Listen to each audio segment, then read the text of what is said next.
வந்து baby fever அப்படின்றது ஒன்று கண்டிப்பாக வந்திருக்கும். ஸோ பேபி ஃபீவர்னா என்ன? இப்போ நம்ம எங்கேயோ பார்க்குறோம், ஒரு குட்டி பாப்பா பார்க்க, எப்படா அந்த சீக்கு மறுபடியும் போவேன், அதாவது பிக் போட் கேட்குறாரா இல்லைனா ஒரு டால் ஷிப் கேட்குறாரா? Option C, a tall ship. So allusion is important. அல்யூஷன்னா வந்து அது வந்து ஒரு ஹிஸ்டாரிக்கல் இவெண்ட் அப்படி இல்லைனா ஒரு லிட்ரரி ஒர்க்காக இருக்கலாம். அதை வந்து நம்ம ஸ்டேட் பண்ணும் போது எவ்ரி ஒன் ஜஸ்ட் அண்டர்ஸ்டாண்ட்ஸ். அதை வந்து நம்ம ஸ்பெசிஃபை பண்ணணும்னு அவசியம் கிடையாது. Hi everyone, welcome back to Mount Study Center. This is Varsha here. இன்னைக்கு நம்ம TNPSC Group 2 General Englishல ஒரு இம்பார்ட்டண்டான போயம் பார்க்கலாம். That is Sea Fever written by John Masefield. Okay, ஜானுக்கு வந்து ரொம்ப ஃபீவரிஷாக இருக்குது அப்படின்ற ஒரு ஷார்ட்கட் போட்டு நம்ம வந்து இந்த போயம்மை ஞாபகம் வச்சுக்கணும். So John is suffering from fever. So Sea Fever written by John Masefield. First இதில் நம்ம போயம் த்ரூ அவுட்டாக பார்த்துட்டு அதுக்கப்புறமா அதில் இருக்க ஃபிகர் ஆஃப் ஸ்பீச், மீனிங்ஸ் அதெல்லாம் நம்ம கற்றுக்க போகிறோம். அதுக்கு முன்னாடி என்ன பார்க்கணுன்னா about the author, that is very important. So John Masefield வந்து ஒரு English poet, was an English poet and writer. So அவரோட டைம் லைன் வந்து 1878லேருந்து 1967. ஹீ வாஸ் அப்பாயிண்டட், இந்த பாயிண்ட் வந்து இஸ் வெரி இம்பார்ட்டன்ட்பா. He was appointed poet laureate of the United Kingdom in 1930.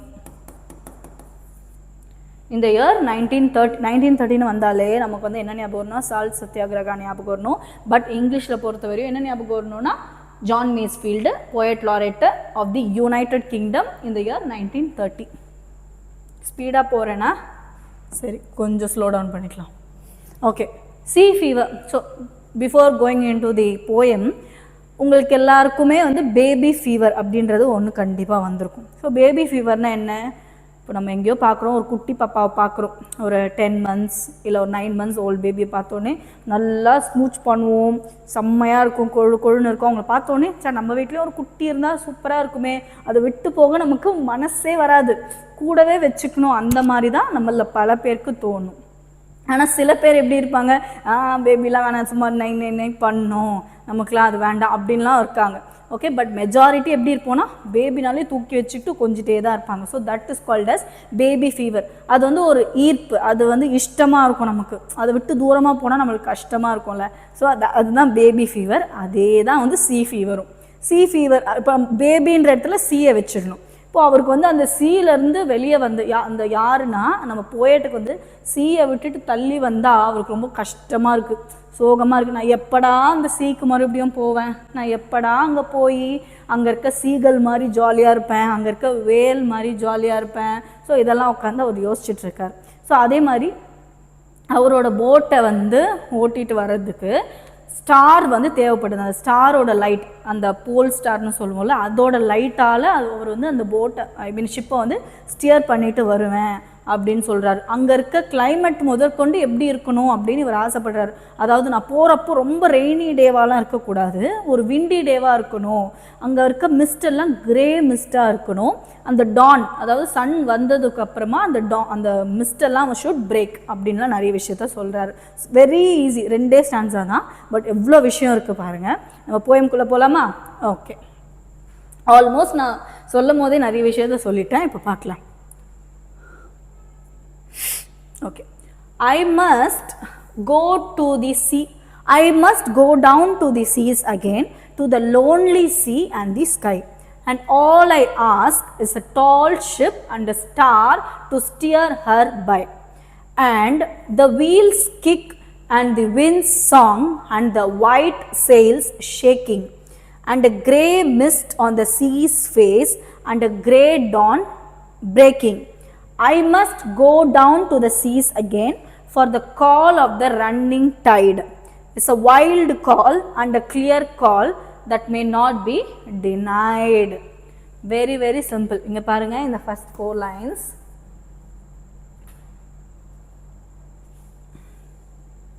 Okay, இது ஃபுல்லாகவே பார்க்கலாம். ஓகே, ஃபர்ஸ்ட் லைனில் என்ன சொல்கிறாங்கன்னு உங்களுக்கே புரியும். I must go down to the sea again, நாங்கள் போனோம். ஆனால் அந்த கடலில் பற்றி சொல்கிறாங்க, அந்த சி எப்படி இருக்குன்னா ரொம்ப தனியாக இருக்குது, இட்ஸ் லோன்லி அப்படின்னு சொல்கிறாங்க. பாருங்கள், to the lonely sea and the sky. First லைன்லேயே ஒரு ஃபிகர் ஆஃப் ஸ்பீச் இருக்குது. யாருன்னா இப்போ டக்குன்னு கமெண்ட் பண்ண முடியுமா என்ன ஃபிகர் ஆஃப் ஸ்பீச்சுன்னு சொல்லிட்டு? யார் லோன்லியாக இருப்பா? சி லோன்லியாக இருக்குமா? ஹியூமன் பீயிங்ஸ் தான் வந்து லோன்லியாக இருப்பாங்க. அப்போ ஒரு ஹியூமன் கேரக்டரிஸ்டிக்ஸை வந்து ஒரு அன்னோன் என்டிட்டிஸ், அதாவது ஹியூமன் இல்லாதவங்களுக்கு கொடுத்தோன்னா அது என்னன்னு சொல்லுவோம்? மறக்காமல் கமெண்ட் பண்ணுங்க. சரி, அதே மாதிரி ஒரு அனிமல் கேரக்டர்ஸை வந்து கேரக்டரிஸ்டிக் ஃபீச்சர்ஸை வந்து ஹியூமன்ஸ்க்கு கொடுத்தா அதை என்னன்னு சொல்லுவோம்? இசட்ல ஆரம்பிக்கும். அதாவது ஹீ இஸ் பார்க்கிங் அப்படின்னு சொல்கிறோம்ல, யார் குலைப்பா? டாக் தான் குலைக்கும். அப்போது அந்த ஹீ இஸ் பார்க்கிங் அப்படின்னு சொல்கிறோம். அப்போது இந்த பார்க்கிங் யாரோட வேலைன்னா டாகோட வேலை. அதை வந்து ஒரு ஹியூமனுக்கு கொடுக்கும்போது அதுக்குன்னு ஒரு ஃபிகர் ஆஃப் ஸ்பீச் இருக்குது. அதுக்கு பேர் உங்களுக்கு இன்கேஸ் தெரியலனா டக்குன்னு நீங்கள் கூகுள் எடுத்து டைப் பண்ணி எனக்கு சொல்கிறீங்க. Okay, fine. ஓகே, இப்போ நம்ம போயம்குள்ளே போகலாம். The sea is again to the lonely sea and the sky. இப்போ அந்த sea எப்படி இருக்குது? ரொம்ப லோன்லியாக இருக்குது, தனிமையில் இருக்குது. சீயும் சரி ஸ்கையும் சரி அப்படி சொல்கிறாரு. And all I ask is a tall ship. இப்போ இவருக்கு என்ன வேணும்? இவருக்கு என்ன வேணுமா? ஒரு பெரிய ஷிப்பு வேணுமா, டால் ஷிப். அந்த டால் ஷிப்புக்கு வந்து இப்போ கார்லலாம் எப்படி ஸ்டேரிங் இருக்குமோ அந்த மாதிரி ஷிப்லேயும் இருக்குது. ஓகே, அந்த ஸ்டேர் பண்ணிவிட்டு ஜாலியாக இவர் வரணும்னு நினைக்கிறாரு. ஒரு டால் ஷிப் வேணும். அந்த டால் ஷிப்பை ஓட்டுறதுக்கு வந்து ஒரு ஸ்டியர் ஹர் பை ஸ்டேரிங்கு என்ன வேணும்னா மெயினாக ஸ்டார் வேணுமா. இந்த ஸ்டார் என்னன்னா போல் ஸ்டார். போல் ஸ்டார் அப்படின்னா வந்து அப்போல்லாம் வந்து இப்போ ஒரு ஷிப்பு வருதுன்னா அந்த ஒளி, அந்த லைட்டை வச்சு தான் ஒரு ஷிப்பே வந்து வரும். ஸோ அந்த மாதிரி கேட்குறாரு, ஒரு ஸ்டார் வேணும், அந்த ஸ்டார் வச்சு தான், அது தர லைட்டை வச்சு தான் என்னால் ஸ்டியர் பண்ணிட்டு வர முடியும் அப்படின்னு சொல்கிறாங்க. And all I ask is a tall ship and a star to steer her by. இந்த ஹர்ன்றது யாரு? ஸ்டியர் ஹர் பைனா ஷிப்பு. இப்போது ஹர்ன்னு சொல்கிறாருல, அது வந்து ஒரு பர்சனை தான் குறிக்குது, ஆனால் அதை ஷிப்புக்கு நம்ம சொல்கிறோம். ஸோ இதுவுமே வந்து பர்சானிஃபிகேஷன். நான் இப்போவும் ஃபிகர் ஆஃப் ஸ்பீச் சொல்லுவேன், பட் இந்த end again I will go through the figure of speech. Okay, next. And the wheels kick and the wind's song and the white sails shaking. And the wheels kick. Wheels கிக்னா என்ன சொல்கிறாங்கன்னா அந்த ship வந்து start ஆகுது, அதை தான் சொல்கிறாங்க. அந்த wheels kick and the wind's song. Wind's சாங்னா அந்த அந்த காற்றுடைய ஓசை. ஓகேவா? அந்த wind's song. And the white sails shaking. So இந்த ஷிப்பு வந்து இப்படி செயில் ஆகிட்டு வரும்போது அங்கே இருக்க அந்த sails வந்து இட்ஸ் ஷேக்கிங் அப்படின்னு சொல்கிறாங்க.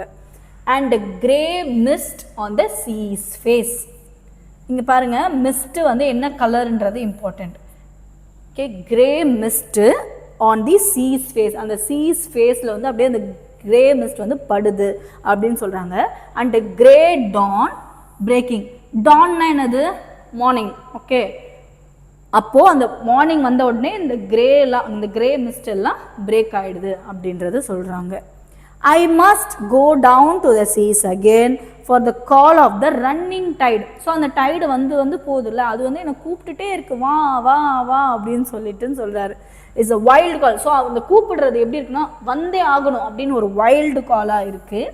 அண்ட் கிளியர் கால், ரொம்ப தெளிவாக இருக்குது வரணும் அப்படின்னு சொல்லிட்டு ஒரு வைல்டு காலாகவும் இருக்குது, ஒரு கிளியர் காலாகவும் இருக்குது. That may not be denied. ஆனால் அதை என்னால் மறுக்கலாம் முடியாது, என்னால் இல்லை நான் வரமாட்டேன்னு என்னால் சொல்ல முடியாதுன்னு சொல்லிட்டு நம்மளோட போயட் இங்கே சொல்கிறாரு. Fine. I must go down to the seas again, to the lonely sea and the sky. All I ask is a tall ship and a star to steer her by, and the wheels kick, okay, and the wind song and the white sails shaking, and a grey mist on the sea's face and a grey dawn breaking. I must go down to the seas again for the call of the running tide is a wild call and a clear call that may not be denied. இதில் இன்னொரு figure of ஸ்பீச்சும் பாருங்கள். இங்கேயும் ஐ must கோ டவுன்னு இருக்குது, ஐ must கோ டவுன்னு இருக்குது. So எக்ஸாக்டாக இது வந்து okay எக்ஸாக்டாக ரிப்பீட் ஆனால் அது வந்து ரெஃப்ரைனு. இங்கே ஃபஸ்ட்டு ஸ்டார்டிங் மட்டும் ரிப்பீட் ஆகுதுல்ல, இது அப்போ இது என்னன்னு நம்ம சொல்லுவோம்னா என்ன சொல்லுவோம்? எனிவான் ஆனஃபோரான்னு சொல்லுவோம். anaphora சொல்லுவோம். I must go down to the seas again. I must go down to the seas again. emphasize பண்றாருல ஸ்டார்டிங்ல வந்து ஒரு வேர்ட் இல்ல லைன் வந்து ரிப்பீட் ஆச்சு அப்படினா to emphasize the concept அது வந்து anaphora நம்ம சொல்லுவோம். ஓகேவா? சோ அவ்வளவுதான். சோ இந்த paragraph கொடுத்துட்டு these are the lines taken from which poem அப்படினு கொடுத்துட்டு கீழ நாலு ஆப்ஷன் கொடுக்கறாங்க. courage, team work and then வந்து ராபர்ட் லூயி என்ன எழுதி இருப்பாரு? the railway carriage அதுக்கு அப்புறமா இது கொடுக்கறாங்க. sea fever. அப்ப நம்ம என்ன பண்ணனும்? sea fever அப்படி நம்ம போட்டுட்டு வரணும். next stanza. சரி இதுல வந்து ரைமிங் ஸ்கீம் ஒரு முறை சொல்லிடுங்க. sky by சாரி இங்க கொடுத்திருக்காங்க. sky by shaking breaking tide denied a b b c c ஓகேவா? next one. and all I ask is இப்போ மறுபடியும் அவர் வந்து என்னெல்லாம் தேவைன்றதை கேட்கிறார் பாருங்க. and all I ask is a windy day. அவர் என்ன டே கேட்குறாரு? சன்னி டே கேட்குறாரா, ரெய்னி டே கேட்குறாரா? கிடையாது, விண்டி டே, நல்லா காற்றடிக்கணும் அப்படின்னு சொல்லிட்டு கேட்குறாரு. With white clouds flying. என்ன clouds? White clouds flying. And the flung spray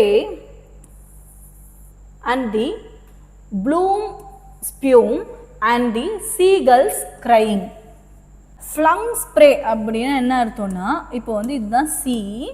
இப்போ இங்கே வந்து ஒரு ராக் இருக்குது, ஓகேவா? அந்த ராக்ல வந்து இப்போ அந்த அலை இப்படி வந்துட்டு ஒரு ராக்ல இப்படி பட்ட உடனே it will just scatter. Okay, அது அப்படியே காற்றுல இப்படி ஸ்கேட்டர் ஆகும்ல, அதுதான் வந்து ஃப்ளங் ஸ்பியூமன்ஸ் ஃப்ளங் ஸ்ப்ரேன்னு சொல்கிறாங்க. அந்த ஸ்ப்ரே ஆகிறது ஃப்ளங் ஸ்ப்ரே. அண்ட் தி ப்ளூம் ஸ்பியூம் அப்படின்னா என்ன அர்த்தம்னா, இப்போ நம்ம வந்து பீச் கிட்ட போன உடனே நம்ம காலை வைக்கும் போது ஒரே பபிள்ஸாக இருக்கும்ல, அதுதான் வந்து ஸ்பியூம்னு சொல்கிறாங்க. And the seagulls crying. Seagull is a bird, அதோட கத்துறது வந்து கிரையிங்னு சொல்கிறாங்க. Okay, seagulls crying. இதெல்லாம் எனக்கு வேணும். ஃபஸ்ட்டு ஸ்டான்ஸால் என்ன பார்த்தோம்? டால் ஷிப் வேணும், ஒரு ஸ்டார் வேணும், இதெல்லாம் கேட்டார். செகண்டில் என்ன கேட்குறாருன்னா, ஒரு விண்டி டே கேட்குறாரு, ஒயிட் கிளவுட்ஸ் ஃப்ளையிங் இதெல்லாம் கேட்குறாரு. I must go down to the seas again to the vagrant gypsy life. Vagrant gypsy life அப்படின்னா என்னென்னா, ஒரு நொமேடிக் லைஃப் அவர் வாழணும். அவருக்கு வந்து ஒரு இடத்துல இருக்கிறது பிடிக்கல, இங்கே போகணும் அங்கே போகணும், ஜாலியாக இருக்கணும். அதை தான் வந்து இந்த வேக்ரண்ட் ஜிப்சி லைஃப்னு சொல்கிறாங்க. Who doesn't like to stay in the same place. Okay, ஜாலியாக வெளியே போகணும். Okay, to the girls way. So இவர் வெளியே போகிறது எப்படி இருக்கணும்னா, யாரோட இஷ்டம் போல் இருக்கணும்னா அவரோட இஷ்டம் போல் இருக்கணும். எப்படி வந்து சீகல் வந்து அது ஜாலியாக பறக்குது, அதே மாதிரி வேல் எப்படி ஜாலியாக சீல இருக்குது, அந்த மாதிரி நானும் இருக்கணும்னு சொல்கிறார். To the girls way, important. To the girl's way and the whale's way, where the winds like a whetted knife. Winds like a whetted knife. அதாவது அது வந்து ஷார்ப்பாக இருக்கும் அதோட விண்ட். இப்போது நம்ம ஒரு செம்ம காற்றடிக்கும் போது நம்மளோட காரோட விண்டோ இறக்கும் போது இப்படி முகத்துலேயே வந்து ஏதோ அடிக்கிற மாதிரி இருக்கும். அதுதான் விண்ட் வந்து எப்படி இருக்கும்னா ஒரு வெட்டட் நைஃப் அந்த மாதிரி இருக்குன்னு சொல்கிறாரு. And all I ask is a merry yarn. Merry யான்னா வந்து ஒரு ஸ்டோரி. மெரி யான்னா is a story from a லாஃபிங் ஃபெலோ ரோவர். ஸோ இந்த மெரி யானை வந்து யார் கூட அவர் வந்து ஷேர் பண்ணணும்னு நினைக்கிறாரு அப்படின்னா, ஃபெலோ ரோவர், அவர் கூட ஒரு கோ வாண்டரர் இருப்பார்ல, அவர் கூட அவரோட கம்பேனியன், அவங்கள தான் வந்து ஃபெலோ ரோவர் அப்படின்னு சொல்கிறாங்க. And a quiet sleep and a sweet dream when the long trick's over. அப்புறமா எனக்கு இதெல்லாம் முடிச்சதுக்கப்புறமா என்ன தெரியுமா வேணும்? ஒரு நிம்மதியான தூக்கம் வேணும்ப்பா. அந்த தூக்கத்தில் ஸ்வீட்டான ட்ரீம்ஸ் இருக்கணும். இந்த லாங் ட்ரிக்ஸ், அந்த வாயேஜை தான் வந்து லாங் ட்ரிக்ஸ் ஓவர் அப்படின்னு சொல்கிறாங்க. ஓகேவா? ஒரு முறை பார்க்கலாம். And all I ask is a windy day with the white clouds flying and the flung spray and the blown spume and the seagulls crying. I must go down to the seas again to the vagrant gypsy life. To the gulf's way and the whale's way, where the winds like a whetted knife, and all I ask is a merry yawn from a laughing fellow rover, and quiet sleep and a sweet dream when the long trick's over. Okay, இதுக்கான rhyming scheme flying, crying, life, knife, over, rover. Fine. Okay இதில் பாருங்கள் synonyms பார்ப்போம். Star to steer அப்படின்னா the north star is the pole star. The north star is the pole star which tells the sailor where north is and this they can steer the ship correctly. இதுதான் வந்து tells the sailor where the star is and this they can steer the ship correctly. Flung அப்படின்னா வந்து through. அந்த flung spray ஒன்று பார்த்தோம்ல அதுதான் இது. Spume அப்படின்னா வந்து அந்த சீயோட foam. Next wetted na sharpened. Wetted na வந்து sharpened. இது வந்து நம்ம my first flight அதில் வந்து இந்த synonym வரும். Wetted na sharpened.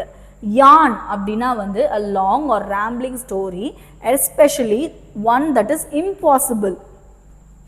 A long or rambling story, especially one that is impossible.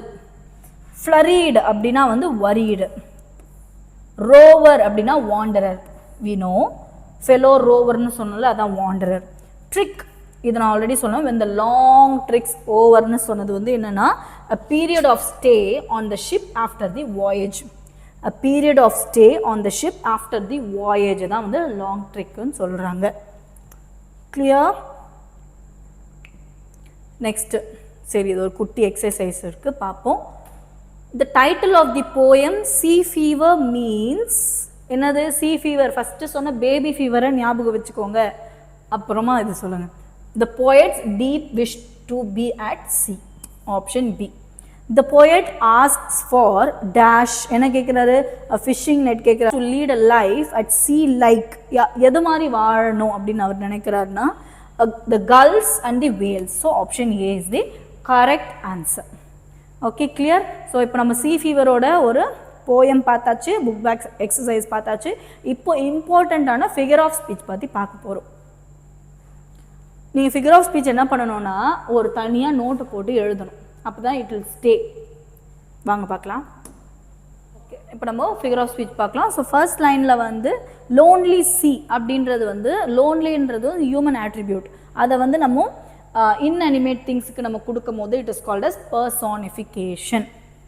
So first lineல personification. அதே personification வந்து second lineலயும் இருக்கு. Start to steer her by. அந்த herன்றது personify பண்ணிருக்காங்க ship. So அது வந்து personification. Next one is wind's song. So அந்த wind's song ன்றதையும் personify பண்ணிருக்காங்க. So that is also personification. Another one first line and the this one I must go down ரெண்டுத்தையுமே நம்ம என்ன சொல்றோம்னா anaphora ன்னு சொல்றோம். அப்புறம் இது important allusion is important. allusionனா வந்து அது வந்து ஒரு historical event அப்படி இல்லனா ஒரு literary work-ஆ இருக்கலாம். அத வந்து நம்ம ஸ்டேட் பண்ணும்போது everyone just understands. அத வந்து நம்ம ஸ்பெசிஃபை பண்ணனும்னு அவசியம் கிடையாது. இப்போ இங்க பாருங்க ரோமியோ ஜூலியட் மாதிரி இருக்காங்க அப்படினா they are not really Romeo and Juliet.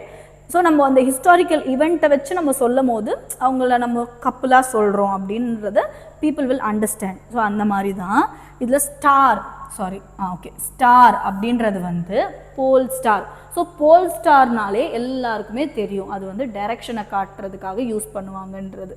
Okay புரியுதில்ல? அல்யூஷன்னா அப்படி தான் ஹிஸ்டாரிக்கல் இவெண்ட்டு லிட்ரரியான ஒர்க்கை பற்றி பேசுகிறது தான் அல்யூஷன். வேற கிரே இந்த மாதிரி ஒரே லைன்ல ரெண்டு வார்த்தை ரிப்பீட் ஆச்சுன்னா that is called as repetition. அதே மாதிரி இங்கேயும் பார்த்தேன் கால்னாலும் repetition. ரைமிங் ஸ்கீம் நம்ம ஆல்ரெடி நடத்தும் போதே பார்த்தாச்சு, எழுதிக்கோங்க. ஓகே அதுக்கு முன்னாடி நான் please follow our Telegram channel the Mount Study Centre. அதில் வந்து டெய்லி கரண்ட் அஃபேர்ஸு டெய்லி அப்டேட்ஸ்லாம் உங்களுக்கு வரும். Okay do follow. இந்த இதுல என்ன figure of speech னா அதேதான் all I ask is a windy day, all I ask is a merry on. இப்போ இந்த all I ask ன்னு ரிப்பீட் ஆயிருக்கு, that is called as anaphora. and then வந்து இந்த way வந்து ரிப்பீட் ஆயிருக்கு, அது என்னன்னு சொல்லுவோம் நம்ம repetition. next the winds like a whetted knife. அப்போ ஒரு சென்டென்ஸ்ல like as ஓட ஒன்னத கம்பேர் பண்ணாங்க அப்படினா that is called as simile. from school days they are learning. so like a whetted knife is a simile. அப்புறம் and all I ask is a merry யான். இப்போ இந்த மெரி யான்ன்றது வந்து ஒரு ஹாப்பியான ஒரு ஸ்டே, அந்த ஸ்டேயை தான் வந்து ஒரு மெரி யான் அந்த ஸ்டோரியோட கம்பேர் பண்ணுறாரு. So without like or as அதை வந்து நம்ம என்ன சொல்கிறோம்னா மெட்டஃபர்னு சொல்கிறோம். Please note down.